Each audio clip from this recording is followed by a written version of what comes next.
Chapitre 132, hors d'odeur. L'aube grise s'étirait sur Montréal sans la moindre beauté. La lumière ne dorait rien. Elle laissait seulement paraître une ville fatiguée, trempée, encore collée à sa nuit.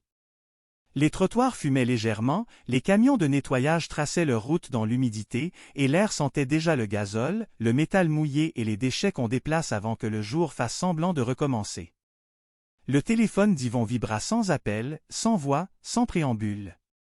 Une seule adresse apparut sur l'écran, dans un ancien secteur industriel à l'écart, puis une seconde ligne suivie, « Viens seul ». Yvon regarda Poutine.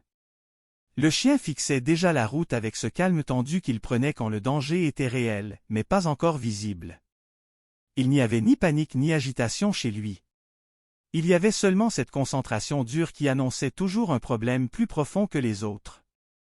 Ils arrivèrent devant un vieux complexe de béton, de tôles rouillées et de cheminées mortes.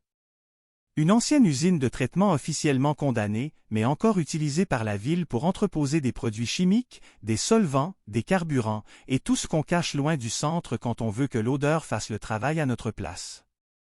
Même pour un humain, l'air piquait la gorge et brûlait les yeux. Poutine s'arrêta net. Ce n'était pas une hésitation. C'était un refus physique. Il recula d'un pas, puis d'un autre, les oreilles plus basses, la respiration courte, le museau secoué comme s'il essayait de chasser quelque chose d'invisible qui lui entrait directement dans le crâne. Il éternua plusieurs fois, secoua la tête encore, puis recula davantage. Jamais il ne reculait comme ça. Pas devant un homme, pas devant une arme, pas devant une porte. Mais là, l'air lui faisait mal. Yvon comprit tout de suite. Le narrateur avait choisi son terrain non pas pour se cacher seulement, mais pour neutraliser le seul danger qu'il jugeait impossible à acheter, à distraire ou à tromper.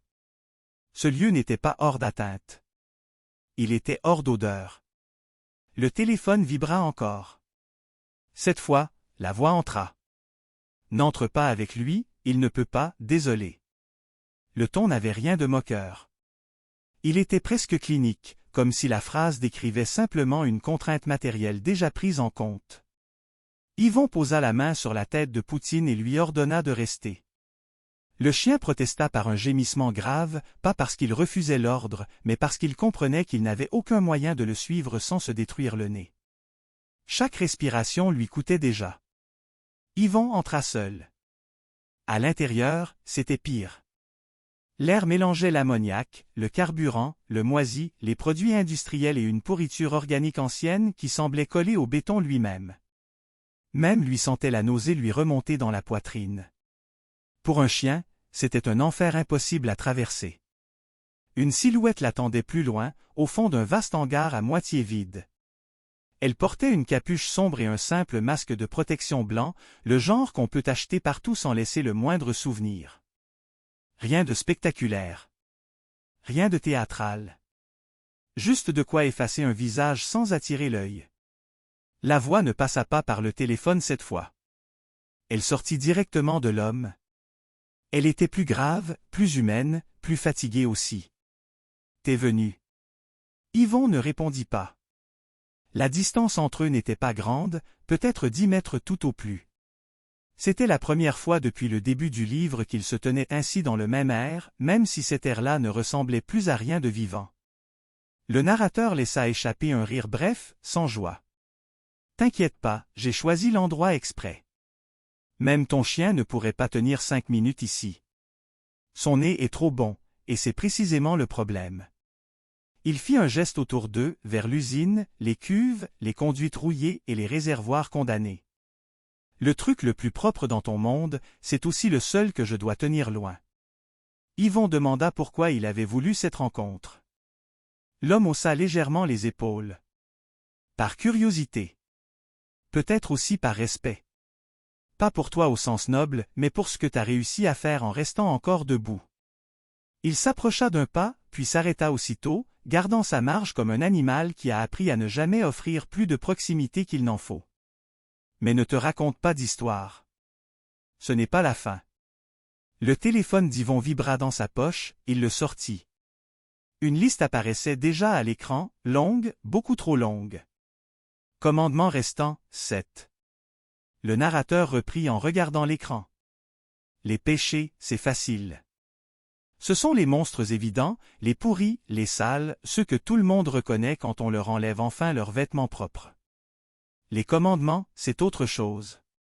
Ça vise les gens normaux. Ça vise les petites lignes qu'on traverse en pensant rester du bon bord. Ça vise toi.